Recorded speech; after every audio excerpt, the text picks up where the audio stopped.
Well, many thanks to Ulrike and Henry for a fantastic presentation on an incredible project. I'm sure there are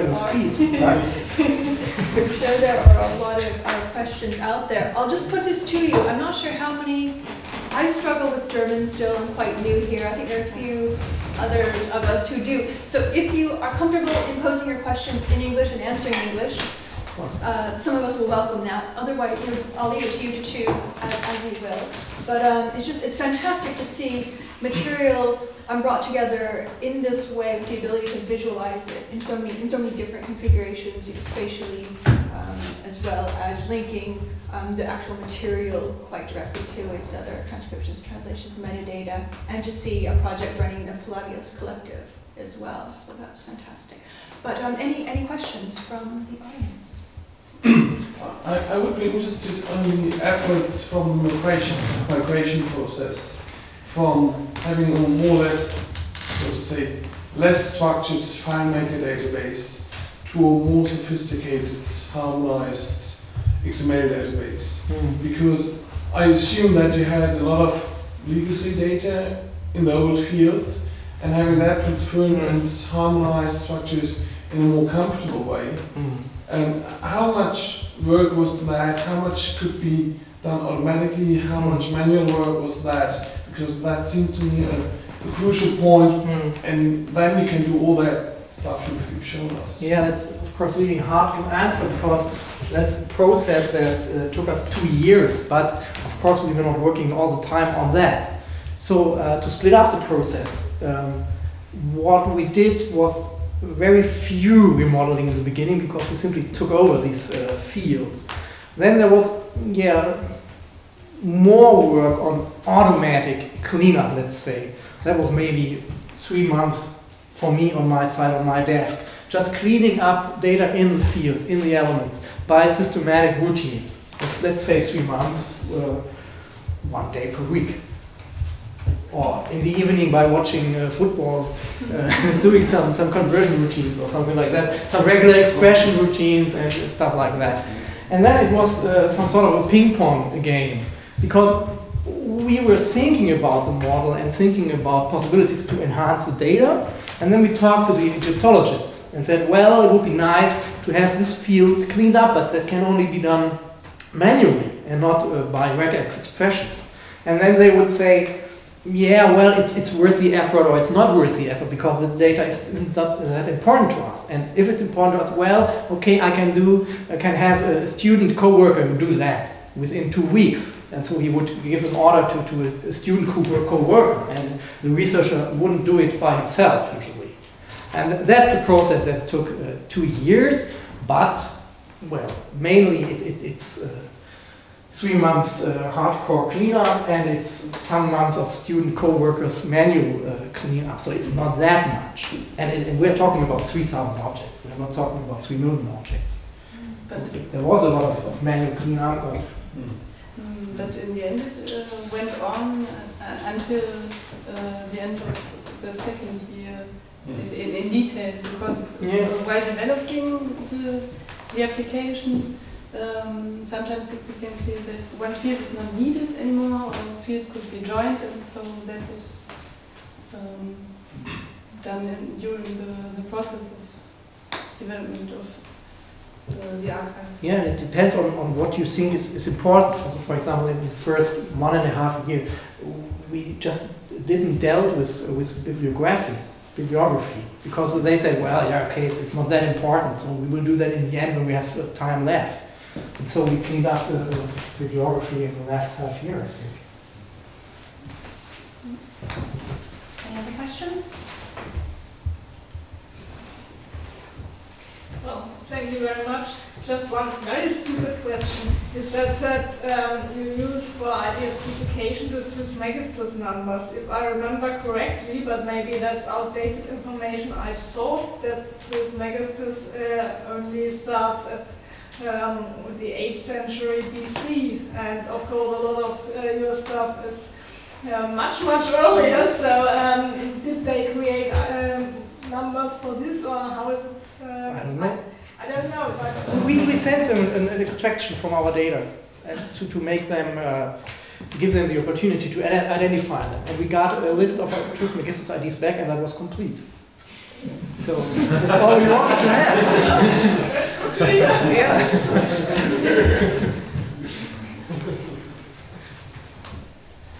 Other questions? Maybe we need to crack open some wine, lift some people up a bit more. Even comments or? Can you say anything about how the work that you've done in there's a lot that I have not been able to take on board, but to what extent are other corpora within Egyptology, and maybe there are people here who can comment on this, are receiving the same treatment, being put online into a research platform of this type? Is this serving as a model for other projects out there, or are people taking alternative approaches within the? I think we have to ask the Egyptologists in the room.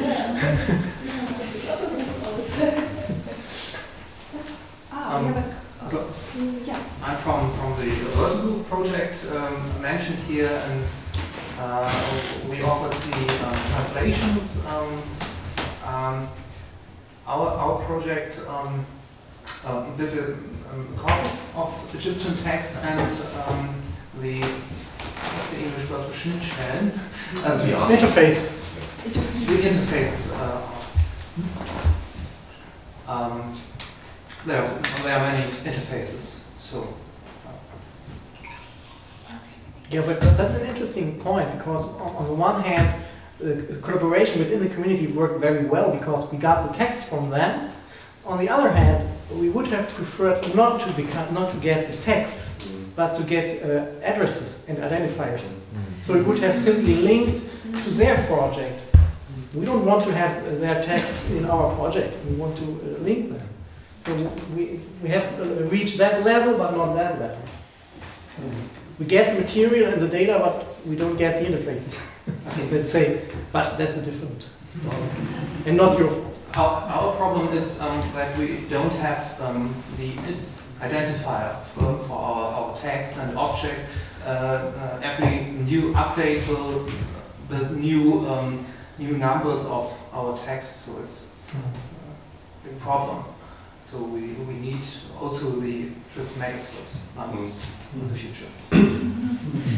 But the Trismegistus numbers are numbers for objects. Yes, you would need numbers for abstract textual objects, not physical objects. No. We need both. We need the numbers for the objects, and we need then numbers for the text on the objects. Yeah, right. So you could derive your fine granular identifiers from the object identifiers. Yeah. Okay. There was a comment, question behind Joe. Yeah, totally different data set, but we did something very similar, though nowhere near as technical and involved with the Oxford radiocarbon database project.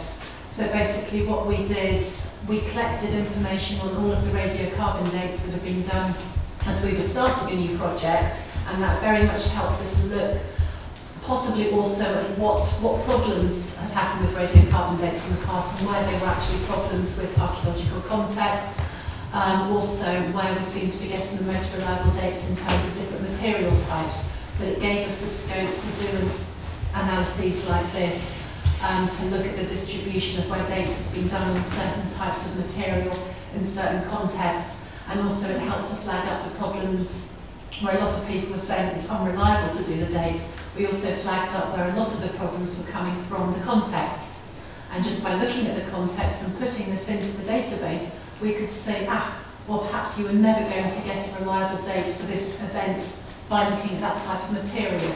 So we've that's all gone up online now through the Oxford Research Laboratory website. But again, we have the problem now of who's going to be responsible for administering it, and also putting new data in. Until now, I don't think I put or initially gathered the data just in a very simple Excel spreadsheet, and then that went on to other more technically minded people like Chris Ramsey, and we also brought in, I collected the database of all of the bibliographic references, and then they put it through, I think, something similar to BibTeX, and then again Chris brought that all in, and we used also coordinates, so you can look at the sites in Google Earth as well, all the references and everything, so you can approach the data from a number of different angles. And also we gave the radiocarbon dates and then the plus or minus date range, and then of course you can link into OxCal, because that might not be something you don't want to put the BC date range in, maybe, because depending on the version of OxCal running, it could be different. So it's more giving out some of the raw data, and then you put it in. I think we also put up URLs for the bibliographic material, where you can get articles and things in PDFs, for example. But I was seeing some of the slides come up, things look very, very familiar. Quite similar. Yeah, with the issue of the user-based expandability of a database and also sustainability is quite a challenge. There was another question. Yes, I have another question concerning that long-term aspect, and especially the issue we already had about identifiers. So, because that's one issue where I don't see a real solution for the moment.